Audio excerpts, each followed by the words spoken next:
हम सब जानते हैं कि प्लास्टिक सुविधाजनक, टिकाऊ और हर जगह है, लेकिन उससे समुद्री जीवन तबाह होता है, ग्लोबल वार्मिंग बढ़ती है और स्वास्थ्य को खतरा भी होता है।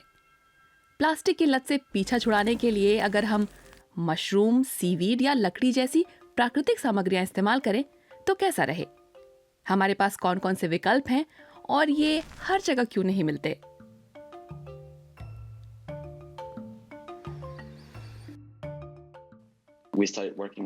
एक वैकल्पिक सामग्री के रूप में हमने सीवीड को आजमाया था। हम स्वाभाविक रूप से विघटित होने वाले प्राकृतिक और कभी-कभार खाने योग्य नए समाधानों की एक रेंज बनाना चाहते थे। पियरे पासलेया नॉट प्ला के सह संस्थापक हैं। ये स्टार्टअप पैकिंग के लिए प्लास्टिक की जगह सीवीड इस्तेमाल करता है।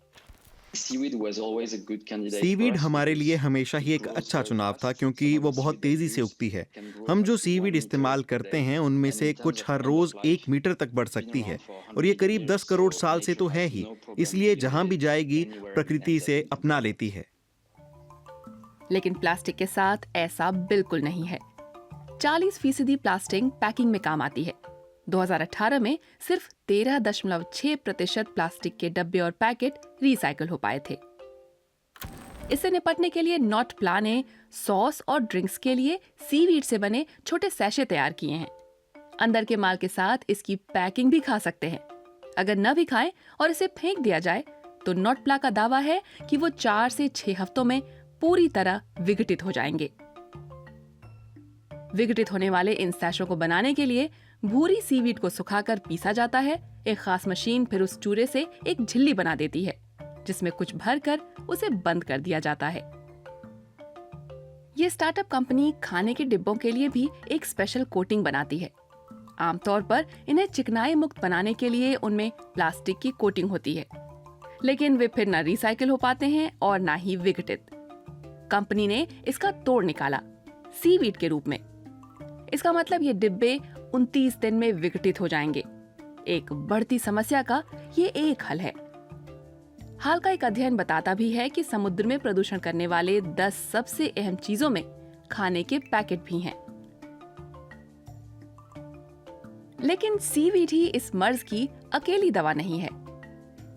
दूसरा तेजी से उगने वाला पदार्थ और एक नन्हे इटालियन प्लम्बर का फेवरेट है मशरूम, या ठीक कहें तो माइसीलियम।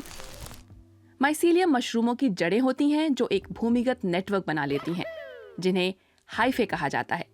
अगर सही ढंग से काम हो तो उससे फोम बनाया जा सकता है, जो पॉलीस्टाइरीन का एक टिकाऊ विकल्प है, पूरी तरह प्राकृतिक और विघटित होने वाला पदार्थ। मशरूमों से पैकिंग, ये भला कैसे संभव है? आप पूछेंगे। भूसे जैसे ऑर्गेनिक कचरे को आप एक खांचे में डालते हैं और उसे मशरूम के बीजाणुओं के साथ मिलाते हैं। हफ्ते भर में माइसीलियम कचरे को चट करने लगता है और खाली जगह में उगाता है। उससे बनने वाले माइसीलियम फोम को निकालकर सुखा लिया जाता है ताकि बीजाणु और ज्यादा न उगें। ये पानी और आग निरोधी है, वजन में हल्का होता है और पारंपरिक पॉलीस्टाइरीन के मुकाबले मजबूत होता है।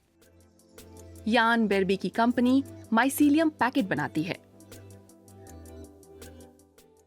ये पहल 5 साल पहले शुरू की थी। मकसद था छोटी और मझोली कंपनियों को अपनी पैकिंग में कार्बन फुटप्रिंट कम करने में मदद करना। कहीं मैंने मशरूम पैकेजिंग के बारे में सुना था, उसी से होते हुए मैं इकोवेटिव पर आया। इकोवेटिव डिजाइन ने ही इसका आविष्कार किया है, जिसका लाइसेंस यान की कंपनी के पास है। माइसीलियम की पैकिंग इस्तेमाल करने वाली शुरुआती कंपनियों में हार्डवेयर बनाने वाली डेल कंपनी भी थी, सिर्फ चुनिंदा सामान के लिए। ग्रीन इमेज पाने के लिए लश जैसी कंपनियां भी मैदान में उतर आई हैं। वे लिमिटेड एडिशन वाले गिफ्ट पैक में इसका इस्तेमाल करती हैं। लेकिन इसकी पहली कमी ये है कि पॉलीस्टाइरीन के मुकाबले ये बहुत महंगा है। दूसरी समस्या ये है कि इसका उत्पादन बढ़ाना कठिन है। पैकेजिंग इन कंटेनरों में 5 दिन तक उगती है और इस काम में काफी जगह चाहिए।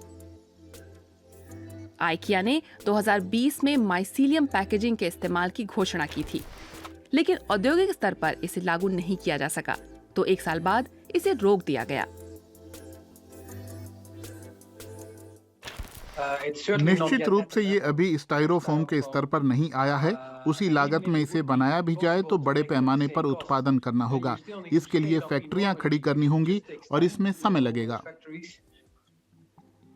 इकोवेटिव को हाल ही में $6 करोड़ का एक निवेश मिला है। वो तो अपना उत्पादन बढ़ा सकती है और कीमतों में कटौती ला सकती है, पर बड़ा सवाल ये है कि क्या वो इतना सस्ता हो पाएगा कि बड़े पैमाने पर पॉलीस्टाइरीन से वाकई टक्कर ले सके।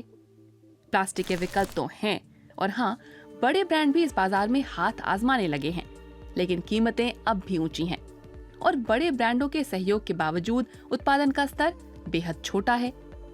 इससे सवाल उठता है कि क्या बाजार में उतरने की उनकी पास सही वजहें हैं या नहीं, क्योंकि बड़े ब्रांड्स अगर ज्यादा टिकाऊ विकल्पों को नहीं अपनाते हैं तो ये एक सीमित बाजार ही बना रहेगा।